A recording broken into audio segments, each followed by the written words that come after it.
In our second pre-election segment tonight, we turn to the race for state representative in the 4th Suffolk District. The seat was recently vacated by Nick Collins, who was elected state senator.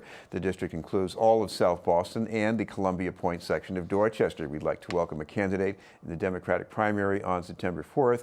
David Biele. Thank you very much for being with us, David. Thank you for having me, Chris. David, tell us about your background, which I guess includes a connection to Nick Collins. Yes, it does. So a little bit about myself. I'm a lifelong South Boston resident, born and raised. I come from a proud working class family. My father was a union laborer for 31 years, which provided for a family of 4.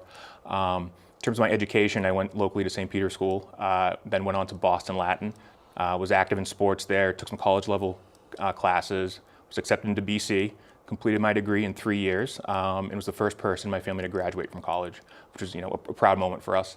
After that, I went on to BC Law. When I was at BC Law, I worked in housing clinics, helping indigent clients with housing issues or Social Security disability issues.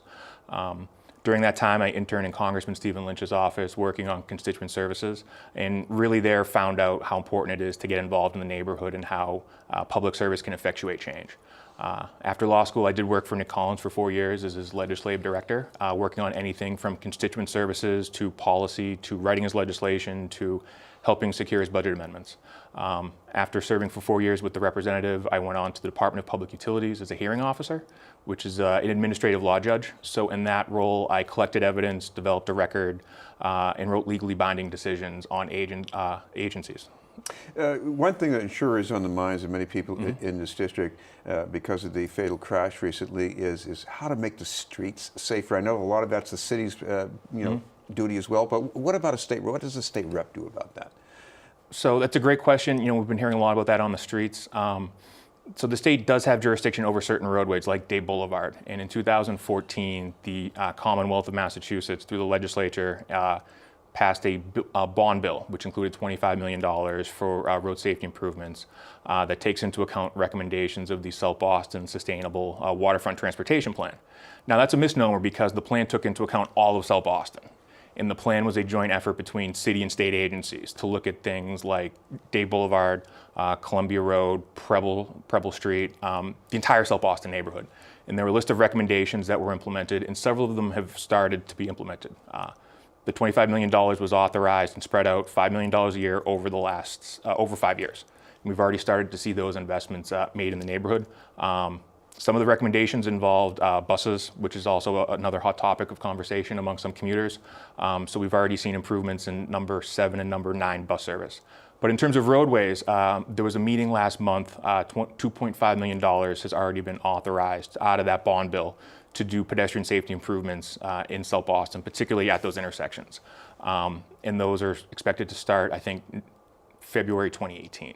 But beyond that, we have a list of recommendations, there's plans there, and we need to go advocate to make sure that pedestrian safety is number one. A lot of these programs in these projects are programmed in already over the course of the next 5 years, and it'll be incumbent to make sure that the state's roadways address pedestrian safety issues, and that's by working with state agencies who have final say in the matter.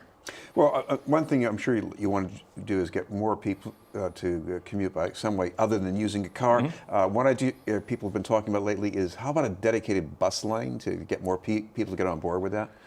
Sure. I think public transportation is an important issue for a lot of different people. I'm fortunate enough where I live at the start of bus service, so I can get a seat on the bus. But once you hit Ellen Broadway, it's like a ride for Disney World. It's really hard to get a seat on the bus. And a lot of that has to do with the growing demand that we see in the infrastructure, which needs investment. So I think in the short term, we need to look at making our bus service as efficient as possible. Part of that, would involve, looking at the best way to optimize buses with the bus lane. But I think there are a couple other solutions we can look at in the interim. I think one thing we can do is I'd like to pilot a program that provides service down the lower end. So, the bus comes out of the bus barn on First Street, goes across Summer Street, down the lower end, and then goes up D Street.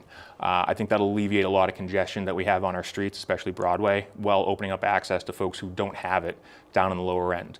Also during peak hours, I think we should look at piloting a circular bus route. Most of the buses, come back from downtown during morning commutes empty, go right back into the bus barn where they sit there. I'd like to talk to the T about piloting multiple trips to sort of like a shuttle to see if we can alleviate some of the congestion there.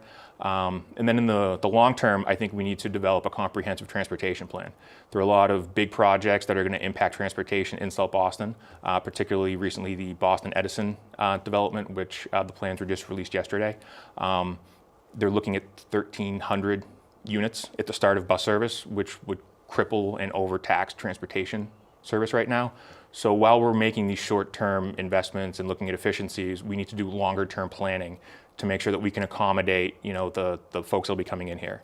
And on the Edison project, I was a little bit disappointed to see that the numbers came in where they did in terms of unit counts. I was at those public meetings. There were a lot of concerns about the number of units and the density, and the developers came in, a few hundred units under their initial proposal, which wasn't really what the public was looking for.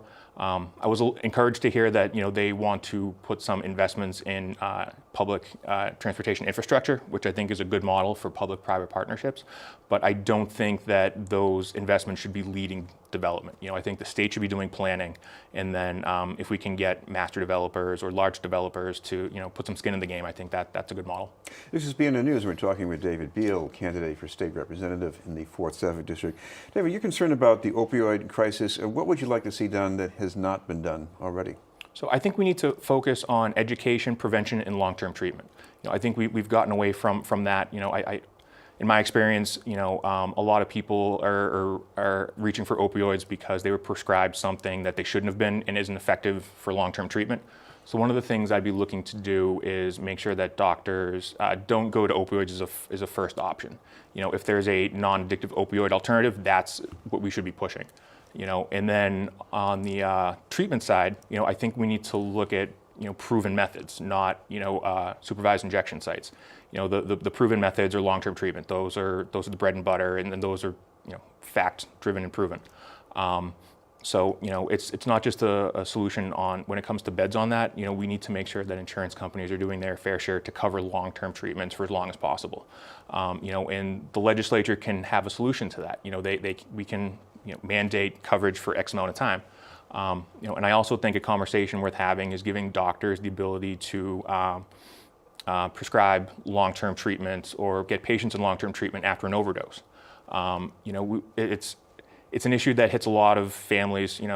Everybody knows somebody who's been impacted by it. You probably know about the report showing this problem's coming down even harder on people in the building trades Yes. because of the injuries, the leaf policies, and so on. Should the state do something about that, you think? Yes, it's not a problem that's only a construction trade industry problem. It's a problem that crosses industries. So I think we need to take a holistic approach and look at as many options as possible. Another thing that makes this district unusual is you have all these different state or quasi-public agencies. You get bottlenecks in authority. You look at the policing around the Seaport District. Any way you want to unsnag that, maybe? Sure, it's a great question. South Boston, particularly the waterfront area, is sort of the epicenter of state agencies. We have Massport, DCR, the convention center is right down there, and there are a lot of issues in that neighborhood. You touched on the police jurisdiction. It's unfortunate that the waterfront, which is mostly Massport property, which falls under state jurisdiction, so there are residences down there on those properties. If they pick up the phone and call 911, they're going to get the local Boston police, and the local Boston police are not going to be able to respond. So one of the things I'd like to work on is shared jurisdiction down there. So if you're at a restaurant or you're at your house, you pick up the phone, call 911, you can get a response because every second matters when you're responding to an emergency. In terms of state agencies, we have 2 active ports in the district. They're 2 of the closest ports to a residential neighborhood. One being Conley Terminal, which is the shipping terminal and the economic engine for the region. The other, the Flint Cruise Port, which is tied to our tourism industry. They're both growing, and we need to make sure that any growth that happens doesn't happen at the expense of the neighborhood. The folks at Conley do a great job in terms of turnaround, and as a result of that, we're seeing investments in the port, which provide blue-collar jobs for a lot of people in the district. But we can't lose sight of the fact that these ports are in our backyard. So whether it's mandating, air quality testing or environmental testing, or by 2024, Massport's going to be required to have plug-in ship-to-shore power, so fumes and exhaust won't be running for their cruise ships. We need to stay on top of that, stay proactive, to make sure that the community doesn't suffer, due to the success and growth of these agencies.